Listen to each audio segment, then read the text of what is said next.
விஜய் அவர்கள் டெல்லியில் இருக்கக்கூடிய இந்த நேரத்துல கரூர் சிபிஐ வழக்கை வந்து திருப்பவும் தூசு தட்டி எடுத்திருக்கிறாங்க. குறிப்பாக 8 பேர்த்த டெல்லிக்கு வர சொல்லியிருக்கிறாங்க. இந்த கரூர் விவகாரத்தில் மிக முக்கியமான காவல் அதிகாரிகளாக இருந்தவத்த 8 பேர்த்த வந்து டெல்லிக்கு வர சொல்லி இந்த விசாரணை வந்து திரும்பவும் துவங்கியிருக்கிறாங்க.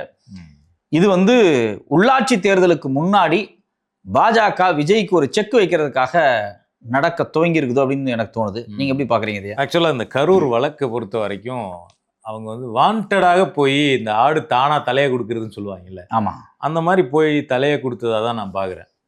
ஏன்னா அந்த வழக்கு வந்து இங்கேயே வந்து இந்த ஒரு நபர் கமிஷன் போட்டாங்க இல்லைங்களா, அருணா ஜெகதீசன் அவங்க தலைமையில போட்டது கூட அது வந்து எக்ஸாக்டா சொல்லணும்னா அது ஒரு கிரிமினல் இன்வெஸ்டிகேஷனா நம்ம கன்சிடர் பண்ண முடியாது.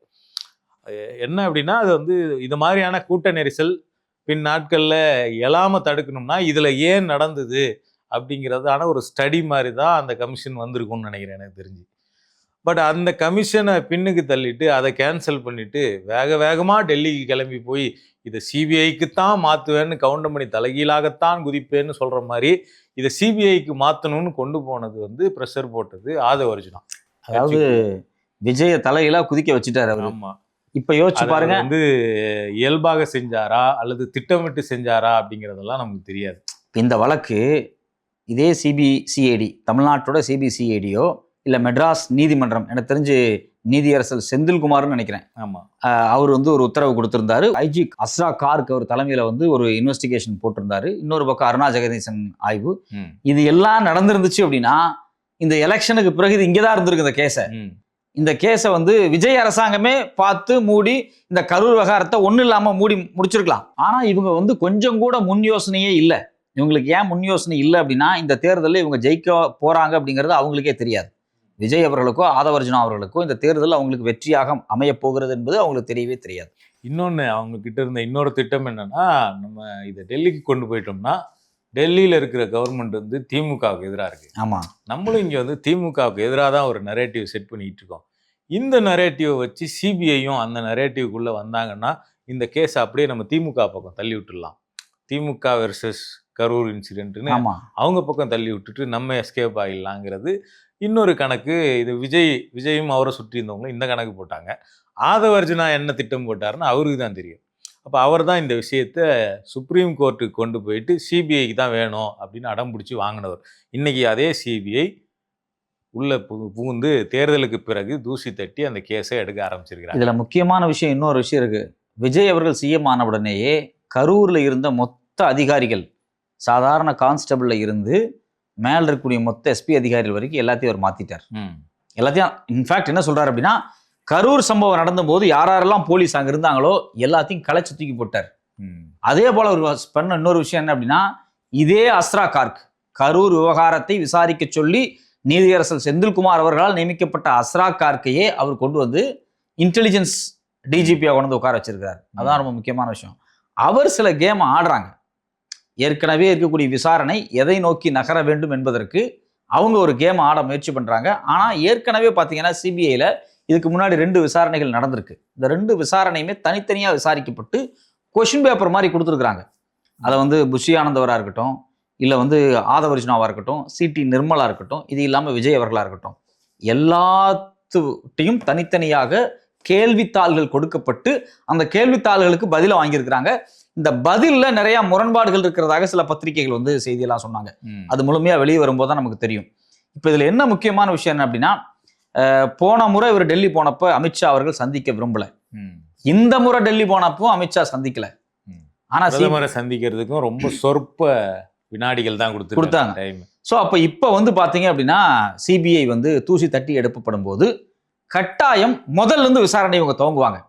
அன்னைக்கு இந்த விசாரணை வேற ஆங்கிள் இருந்திருக்கும், இன்றைக்கு விசாரணை வேற மாதிரி இருக்கும். ஆக்சுவலா அந்த எஃப்ஐஆர் கூட எடுத்துக்கிட்டோம்னா அந்த எஃப்ஐஆர்ல வந்து புஷி ஆனந்த் அக்யூஸ்டா இருக்கிறாரு. ஆமா, அவர் அப்ஸ்காண்ட் ஆனவர். ஆமா, அப்ஸ்காண்ட் ஆனவர். கரூர் சம்பவம் நடந்த உடனே தலைமறைவான ஒரு நபர் அவர் அப்ஸ்காண்ட் ஆனாரு. ஆனா விஜய் வந்து அக்யூஸ்டு கிடையாது. ஆமா, விஜய் வந்து ஒரு ஒரு விட்னஸ் தான் அவர் அந்த கேஸ்ல. அவரை கூப்பிட்டு வச்சு டெல்லியில கூப்பிட்டு வச்சு தான் விசாரிப்போம்னு சொன்னாங்க. ஆமா, யூஸ்வலா சிபிஐ வந்து விசாரிக்கிறது அவங்க விசாரணை சென்னையில் அவங்களுக்கு ஒரு ஆஃபீஸ் இருக்கு. அந்த ஆஃபீஸில் தான் கூப்பிட்டு விசாரிப்பாங்க. முடியாது டெல்லிக்கு தான் வரணும் அப்படின்னு டெல்லியில கூப்பிட்டு வச்சு மணிக்கணக்கில் விசாரிச்சாங்க. 2 நாள் விசாரிச்சாங்க. 2 நாள் 2 முறை திருப்பி 2 முறை வச்சாங்க. ஸோ இந்த மாதிரி வந்து ரொம்ப அன்யூஷுவலான ஒரு விசாரணை வந்து இந்த கரூர் விஷயத்துல சிபிஐ வந்து தொடர்ச்சியா பண்ணிக்கிட்டே இருக்கிறாங்க. இதுல நம்ம பேஸா எடுத்து பார்த்தோம்னா திமுகவுக்கு எதிராக ஒரு வெர்ஷன், என் மேல பழிய போடுறீங்க, என்ன பழிய போட்டு என்ன வீழ்த்த பார்த்தீங்க அப்படிங்கிறத திருப்பி திருப்பி மேடைகள்ல விஜய் சொல்லிக்கிட்டே இருக்கிறார். ஆனா திமுகவை இந்த வழக்குல கோத்து விடுவதற்கான ஏதாவது ஒரு சின்ன ஆதாரமோ அல்லது சின்ன புள்ளி ஏதாவது இருக்குதான்னு கேட்டா ஒண்ணுமே கிடையாது. இது வரைக்கும் இல்ல. சிபிஐயும் இல்ல, ஒரிஜினலாவே இல்ல. இருந்தா தானே தெரியும். ஏன்னா சிபிஐ வந்து அவருடைய வாகனத்துல இருக்கக்கூடிய கேமராலாம் வாங்கியிருக்கிறாங்க. அங்க பறந்த ட்ரோன் கேமராவுடைய அந்த கிளிப்ஸ் எல்லாம் அவங்க கிட்ட இருக்கு, எல்லாமே இருக்குது. இதுல வந்து சும்மா சிபிஐனா அவங்க இஷ்டத்துக்குலாம் வந்து இல்லாத ஒன்னெல்லாம் ஃப்ரேம் பண்ணிலாம் கொண்டு வந்துட முடியாது. சிபிஐ நீங்க யார் கண்ட்ரோல்ல ஒன்னா இருக்கலாம், ஆனா இல்லாத ஒன்றை ஃப்ரேம் பண்ண முடியாது. அதாவது இல்லாத ஒன்றை ஃப்ரேம் பண்ணி தண்டனை வாங்கி கொடுத்துட முடியாது. ஆமா, நீங்க இழுத்தடிக்கலாம், அலைய வைக்கலாம், அவங்க மேல வழக்கு போடலாம், அவங்கள வந்து நீங்க தற்காலிகமா சிறையில உட்கார வைக்கலாம். ஆனா அவங்க நீங்க ஒரு கன்விக்டா மாத்த முடியாது. ஆனா இந்த வழக்குல விஜயை ஒரு அக்யூஸ்டாக சேர்ப்பதற்கான முகாந்திரங்கள் தெளிவா இருக்கு. ஆமா, ஏன்னா அவங்க தான் வந்து ரொம்ப எல்லா கிளியரா போலீஸ் கொடுத்த எல்லா கண்டிஷன்ஸையும் வயலேட் பண்ணியிருக்கிறாங்க. ஆமா, திட்டமிட்டு வந்து அவங்க வந்து தாமதமா வந்திருக்கிறாங்க. போலீஸ் வந்து ஒரு கட்டத்துல கூட்டத்துக்குள்ள வண்டியை எடுத்துட்டு வராதீங்கன்னு சொல்லி தடுத்தப்பவும் அதை தாண்டி வண்டியை கொண்டு வந்திருக்கிறாங்க. இந்த மாதிரி பல வேலைகள் நடந்திருக்கு. 12 மணிக்கு கரூரில் பேசுவார் அப்படின்னு பெரிய லெவல்ல அனௌன்ஸ்மெண்ட் பண்ண விளம்பரங்கள், அதை புஷி ஆனந்தே அவர் வாயால சொன்ன வீடியோக்கள், இது எல்லாமே சிபிஐட்ட இருக்கு. ஸோ 12 மணிக்கு வரேன்னு சொல்லிட்டு நீங்கள் 7 மணிக்கு 7:30க்கு வந்து கரூருக்கு வந்ததுக்கான காரணம் என்ன? ஏன் சென்னையிலேருந்து கிளம்பும் போதே 8:45க்கு நாமக்கல்ல பேசுவீங்கன்னு சொன்னீங்க, ஆனால் சென்னையிலேருந்து எதுக்கு 8:45 கிளம்புனீங்க? இந்த கேள்விகளுக்கெல்லாம் விஜய்கிட்ட விடை இல்லை. ஆமாம், இப்போ வரைக்கும் அவர் அதுக்கெல்லாம் பதில் சொல்ல. அவர் ஒரே விஷயத்தை தான் திருப்பி திருப்பி சொல்கிறாரு, என் மேலே பழிய போட்டாங்கன்னு. நீங்கள் ஏன் லேட்டாக கிளம்புனீங்க அப்படிங்கிறதுக்கு பதில் இல்லை. அப்போ இந்த கேஸில் எல்லா கண்டிஷன்ஸையும் மீறி எல்லாத்தையும் தாண்டி ஒரு அக்யூஸ்டாக செயல்பட்டதாக விஜயின் மீதான விஜயை இந்த வழக்கில் சேர்ப்பதற்கான எல்லா முகாந்திரங்களும் இருக்கு. ஒருவேளை பாஜக விஜயை தன்னுடைய ஆளாக மாற்றணும் அல்லது விஜயை இல்லாமல் செய்யணும் அப்படின்னு முடிவெடுக்குது அப்படின்னா இந்த வழக்கில் விஜயின் பெயரை சேர்க்கப்படுவதற்கான எல்லா வாய்ப்புகளும் இருக்குது. இதில் இன்னொரு விஷயம் விவேக், டெல்லியில் இருக்கக்கூடிய national commission for child rights அப்படின்னு சொல்லிட்டு ஒரு அமைப்பு இருக்கு. அந்த அமைப்புக்கு ஒரு கம்ப்ளைண்ட் போயிருக்கு.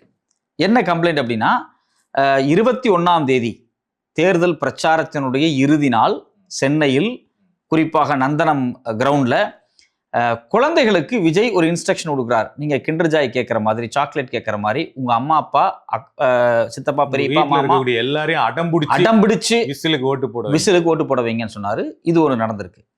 இவர் இப்படி சொல்லி முடிச்ச அந்த அன்னைக்கு இரவு ஒரே மாதிரி குழந்தைகள் அழுகிற மாதிரி, குழந்தைகள் விஜய் மாமா சிஎம் ஆகணும், விஜய் மாமா தான் தேர்தலில் ஜெயிக்கணும், விஜய் மாமா ஓட்டு போடுங்க, விசிலுக்கு ஓட்டு போடுங்க அப்படின்னு சொல்லி அழுத வீடியோக்கள் பரப்பப்பட்டிருக்கு. ஸ்பெஷல் சைல்டெல்லாம் வச்சு வீடியோ ஸ்பெஷல் சைல்டெல்லாம் வச்சு வீடியோ போட்டிருக்கிறாங்க, பரப்பப்பட்டிருக்கு இந்த வீடியோக்கள். இந்த வீடியோக்களை மொத்தமா எடுத்து இது எப்படி இந்தியாவினுடைய பீப்புள்ஸ் ரெப்ரசன்டேஷன் ஆக்டுக்கு எதிரானது, இது எப்படி மாடல் கோட் ஆஃப் கான்டக்டுக்கு எதிரானது அப்படிங்கிறத மொத்தமா ஃபைல் பண்ணி டெல்லிக்கு அனுப்பிச்சிருக்காங்க. ஒரு பக்கம் இது வந்து மாடல் கோட் ஆஃப் கண்டக்டுக்கும் எலெக்ஷன் ரூல்ஸுக்கும் எதிரானது. இன்னொரு பக்கம் குழந்தைகளை ஒரு லேபர் மாதிரி இந்த தேர்தல் பிரச்சாரத்துக்கு பயன்படுத்தி இருக்கிறாங்க. பொலிட்டிக்கல் லேபர், இது ரொம்ப முக்கியமானது. ஆமா, குழந்தைங்க 18 வயசுக்கு மேல இருக்கவங்க தான் ஓட்டே போட முடியும், 18 வயசுக்கு மேல இருக்கவங்க தான் ஓட்டு கேட்கவும் முடியும். அப்போ குழந்தைகளை ஓட்டு போடுங்கன்னு கேட்டது தாவேகா கட்சியினுடைய ஒரு நாளாந்தர நிர்வாகிலாம் கிடையாது. ஆமா, தாவேகாவினுடைய தலைவர், இன்னைக்கு முதலமைச்சர். அவர் நேரடியாக கேட்டிருக்கிறாரு, நான் கேட்டபடியே பண்ணிட்டீங்க, மிஷன் அக்கம்ப்ளிஷ்ட் அப்படின்னு சொல்லிட்டு அவருடைய பதவியேற்பு விழாவில் நீங்க இல்லைன்னா நான் இல்லைன்னு பேசுறாரு. அதாவது நண்பா நண்பீஸ் 21ஆம் தேதி இன்ஸ்ட்ரக்ஷன் கொடுக்குறாரு. அதுக்கப்புறம் வீடியோக்கள் போயிருக்கு. பிற்பாடு கரெக்டாக பார்த்தீங்க அப்படின்னா தேர்தல் முடிந்த அன்னைக்கு நன்றி தெரிவிக்கிறாரு. ரிசல்ட் வந்த அன்னைக்கு நீங்க இல்லைன்னா சாத்தியமே ஆயிருக்காதுன்னு சொல்றாரு. பதவியேற்று சிஎம் ஆனதும் நன்றி சொல்றாரு. இந்த பதவியேற்று முடிச்சதுக்கு பிறகுதான் இந்த கம்ப்ளைண்ட் வந்து டெல்லிக்கு போகுது. இது டெல்லிக்கு போனதுக்கு பிறகு அவருக்கு அடுத்தபடியா பேசுனது எங்க அப்படின்னா திருச்சியில. அதுல குட்டி நண்பா நண்பீஸுக்கு அதே போல வந்து நம்மளுடைய சைபர் டீம் சொல்லுவார் இல்லையா, அதாவது விர்ச்சுவல் வாரியர்ஸ், அவங்க 2 பேத்துக்கு நன்றியே சொல்லலை. இது கோர்ட்ல வழக்காகவும் கம்ப்ளைண்டாகவும் ஃபைல் ஆயிருக்கு. ஸோ இந்த வழக்கு வந்து மதுரை உயர்நீதிமன்றத்தில் விசாரணையில் இருக்கு. ஆமாம், ஸோ இதை விசாரிக்கிறவர் யார் அப்படின்னா ஜி.ஆர். சுவாமிநாதன். சுவாமிநாதன். இவர் யாருக்கு சார்பானவர் அப்படிங்கிறத நம்ம திருப்பரங்குன்றம் வழக்குல இருந்து பல விஷயங்கள்ல இவர் நேரடியாகவே போன அரசாங்கத்தால் விமர்சிக்கப்பட்டவர். ஒளிவு மறைவே இல்லாத ஒரு மனிதர். இம்பீச்மெண்ட் கொடுத்துருக்காங்க. அவருக்கு எதிராக வந்து அவரை நீக்கணும் அப்படின்னு சொல்லிட்டு திமுக உள்ளிட்ட காங்கிரஸ் உள்ளிட்ட எல்லா எதிர்க்கட்சிகளும் சேர்ந்து சென்னை உயர்நீதிமன்றத்தின் மதுரை கிளையினுடைய நீதிபதியாக இருக்கக்கூடிய ஜி.ஆர். சாமிநாதனை அந்த நீதிபதி பட்டத்திலிருந்து தூக்க வேண்டும். ஏன்னா அவர் பாஜகவிற்கும் அவர் சார்ந்த ஜாதிக்கும் ஆதரவாக ஒரு தரப்பாக செயல்படுகிறார் அப்படின்னு சொல்லி அவர் மேல இம்பீச்மெண்ட் மோஷனை எதிர்க்கட்சிகள் எல்லாருமே சேர்ந்து கொடுத்தாங்க. அவர் கையில தான் விஜயினுடைய வழக்கு போயிருக்கு. ஆமா, அவரை பத்தி நாம இவ்வளவு தூரம் சொல்ல வேண்டியதில்லை. அவர் வந்து திறந்த புத்தகம் மாதிரி. அவர் தன்னுடைய அரசியல் நிலைப்பாடு என்ன அப்படிங்கறத வந்து ஒளிவு மறைவெல்லாம் இருக்குல்ல, ஒளிவு மறைவு இல்லாத வெளிப்படையா சொல்லக்கூடியதுதான். ஸோ அப்ப அவர் கையில போயிருக்கு. அவர் இந்த வழக்கை டெல்லி இது கோர்ட்ல விசாரிக்கும் போது ஒரு வார்த்தை சொல்லியிருக்கிறார். அவருடைய ஃபேமிலி டாக்டர்கிட்ட பேசும்போது டாக்டர் என்ன சொன்னார் அப்படின்னா, நான் வந்து விசிலுக்கு தான் ஓட்டு போட்டிருக்கேன், என் பேத்தி என்னை வந்து ஓட்டு போட சொல்லி கம்பல் பண்ணாங்க, நான் போட்டேன் அப்படின்னு சொல்லியிருக்கிறாங்க. அதை அவர் பதிவு பண்ணியிருக்காரு. ஸோ அப்போ அவரே ரியல் டைமான ஒரு எவிடன்ஸை அவர் கண்ணு முன்னாடி தெரிஞ்சிருக்கு. இது ஒரு முக்கியமான சோஷியல் ஃபேக்டர் அப்படிங்கிறத அவர் கண்டுபிடிச்சிட்டாரு. ஸோ அப்போ இந்த வழக்கும் இப்போ வந்து டெல்லியில தான் இருக்கு. இப்போ இந்த வழக்கையும் விசாரிக்க ஆரம்பிச்சாங்க அப்படின்னா, இந்த வழக்குல ஆதவர்ஜுனாலாம் இல்லை, இதில் சிடி நிர்மல்குமார், புஷி ஆனந்தெல்லாம் கிடையாது. டைரக்டா விஜய நேரடியான அக்யூஸ் அவரே தான் பேசியிருக்காரு. ஆமா, அவரே குற்றவாளியாக மாட்டுவார். ஏன்னா அவர் பேசியிருக்கிறாரு. அவருக்கு அந்த பேட்டர்ன்ல அவருக்கு கிடைச்ச வெற்றி. இப்ப இது வெற்றி கிடைக்கலன்னா இது இவ்வளவு பெரிய இஷ்யூ ஆயிருக்காது. இத பிளான் பண்ணி, இதை இன்சர்ட் பண்ணி, இத ப்ராசஸ் பண்ணி நீங்க இதுல ரிசல்ட்டையும் காமிச்சிட்டீங்க. ஆக்சுவலா இது எவ்வளவு பெரிய சீரியஸ் கிரைம் அப்படின்னு புரிஞ்சுக்கணும் அப்படின்னா, ஒரு டீ கடைக்காரர் ஒரு சர்வெண்டா ஒரு பையனை, ஒரு சின்ன குழந்தைய வேலைக்கு வச்சாலே அது மிகப்பெரிய கிரைம். ஒருத்தர் முதலமைச்சர் ஆகிறதுக்கு தமிழ்நாடு முழுக்க இருக்கக்கூடிய குழந்தைகளை பயன்படுத்தி இருக்கிறார். இந்தியாவில் இதுவரைக்கும் நிகழாத ஒன்றை அவர் நிகழ்த்தி இருக்கிறார். அதே போல இந்த வழக்கும் இந்தியாவுக்கு ஒரு எக்ஸாம்பிளான வழக்கா மாறும். ஹைலி சீரியஸ் சென்சிட்டிவ் வழக்கு இது. அதோட சென்சிட்டிவ் வந்து இன்னும் அதோட தீவிரத்தன்மை இன்னும் வந்து ஊடகங்களுக்கு புரியலன்னு நினைக்கிறேன். ஆமா, அது இன்னும் பேசப்படும் பெருசா. அது கட்டாயமாக பேசப்படும். குறிப்பாக ஜூலை 2 முதல் வாரத்தில் இந்த வழக்கு நீதிமன்றத்தில் விசாரிக்கப்படும் அப்படின்னு வந்து ஒத்தி வச்சாங்க. அதுக்குள்ள தேர்தல் ஆணையத்துக்கிட்ட அபிடேவிட் கேட்டாங்க. பிரமாண பத்திரம் தாக்கல் செய்வதாக எலெக்ஷன் கமிஷன் சொல்லியிருக்கு. அதான் முக்கியமான பாயிண்ட்ங்க. எலெக்ஷன் கமிஷன் நாங்க பிரமாண பத்திரம் தாக்கல் பண்ணுகிறோம்னு சொல்லிட்டாங்க. இந்த பிரதான பத்திரம் தாக்கல் பண்ணுவதற்கு முன்னாடியே கூட விஜய்க்கு ஒரு சோகாஸ் நோட்டீஸ் அனுப்புறதுக்கு வாய்ப்பு இருக்கு. விளக்கம் கேட்டு இது ஏன் பண்ணீங்க, எதுக்கு பண்ணீங்க அப்படின்னு சொல்லி ஒரு சோகாஸ் நோட்டீஸ் அனுப்பிச்சிட்டு அடுத்த முறை கோர்ட்ல நேரடியா வந்து நாங்க அவருக்கு சோகாஸ் நோட்டீஸ் அனுப்பிச்சிருக்கிறோம், அது ரிப்ளை கொடுக்கட்டும், அதுக்கு பிறகு நாங்க அஃபிடேவிட் போடுறோம் அப்படின்னு கூட அவங்க சொல்லலாம்.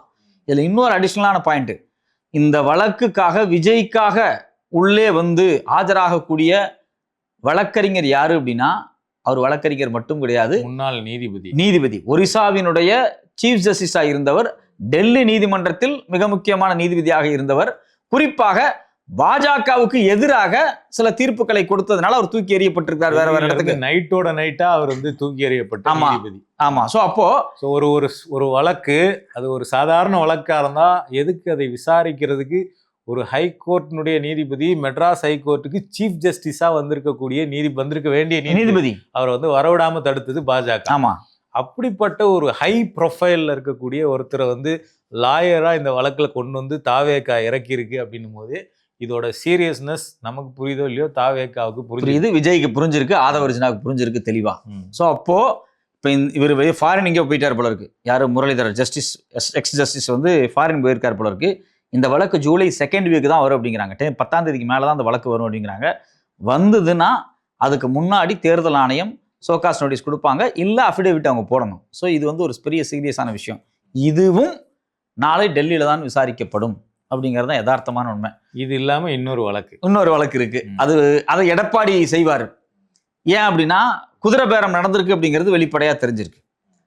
அதிமுக அப்படிங்கக்கூடிய ஒரு கட்சியினுடைய தலைவர் திரு எடப்பாடி பழனிசாமி, இதுவும் சிபிஐ தான் விசாரிக்கணும் அப்படின்னு அவங்க கோரிக்கை வச்சிருக்காங்க. நேரடியா நாடாளுமன்றத்திலே கோரிக்கை வச்சிருக்காங்க. அதாவது அதிமுகவினுடைய தலைவர், அவர்கிட்டையும் எம்எல்ஏ இருக்காங்க கன்சிடரபிளாக. தமிழ்நாட்டில் 3வது பெரிய பார்ட்டி. ஆக்சுவலா என்னன்னா 25 எம்எல்ஏ பிரிஞ்சு போய் தாவேக்கால சேர்றோம், தாவேக்காவுக்கு ஆதரவு கொடுக்குறோம்னு சொன்னாங்க. அப்புறம் தாவேக்காலே சேர்ற முடிவில் இருந்தாங்க, அமைச்சர் பதவி வாங்குற முடிவில் இருந்தாங்க. இப்போ அதில் ஒரு 4 எம்எல்ஏ மட்டும்தான் தாவேக்காவுக்கு போயிருக்காங்க. ஆமா, மீதி 21 எம்எல்ஏ, அதுல 2 பேர் இன்னும் முடிவெடுக்காம இருக்கிறாங்க, சிவி சண்முகமும் இவர் விஜயபாஸ்கரும். மீதி 19 எம்எல்ஏ வந்து எடப்பாடி கிட்ட போயிட்டாங்க. அந்த கடிதமும் திருப்பி பெற்றாச்சு. ஸோ இப்போ வந்து இடையில தாவேகாவிற்கும் இந்த 25 பேருக்கும் அல்லது சி சண்முகத்துக்கும் இடையில என்னென்னலாம் பேசப்பட்டுச்சு அப்படிங்கிறதுக்கு நேரடி சாட்சிகள் 19 எம்எல்ஏக்கள் எடப்பாடி கிட்ட இருக்கிறாங்க. ஆமா, அவங்க ஸ்டேக் ஹோல்டர் அதுல பங்காற்றி இருக்காங்க. எங்களுக்கு தான் பணம் கொடுக்குறேன்னு சொன்னாங்கன்னு அவங்க சாட்சி சொல்ல முடியும். எங்களுக்கு தான் சோபா கொடுக்குறாங்கன்னு சொன்னாங்கன்னு அவங்க சொன்னாங்கன்னா வேலை முடிஞ்சது. அதாவது சிவி சண்முகம் வீட்டுக்கு ஏன் போனார்? ஒரு முதலமைச்சர் லிட்ரலா ஒரு கட்சி 2ஆ பிளவுபட்டு ஒரு பிளவை போய் சந்திக்கிறாரு அப்படின்னா அந்த கட்சியை மேலும் ஒரு பலவீனப்படுத்துறதுக்கான ஒரு குதிரை பேரத்தை தான் போறாரு. எதுக்காக அந்த கட்சி பிரியுது?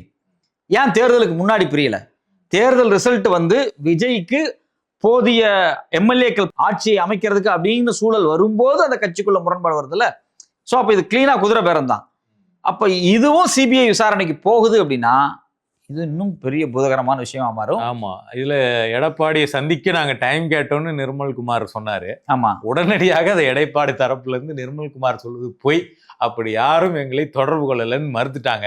அதுக்கு பிறகு நிர்மல்குமார் வந்து நாங்க யாரை அனுப்பி டைம் கேட்டோம், யாருக்கிட்ட டைம் கேட்டோம், எங்க மீட் பண்றோம்னு சொன்னோம் அப்படின்னு எந்த தகவலுமே சொல்லல.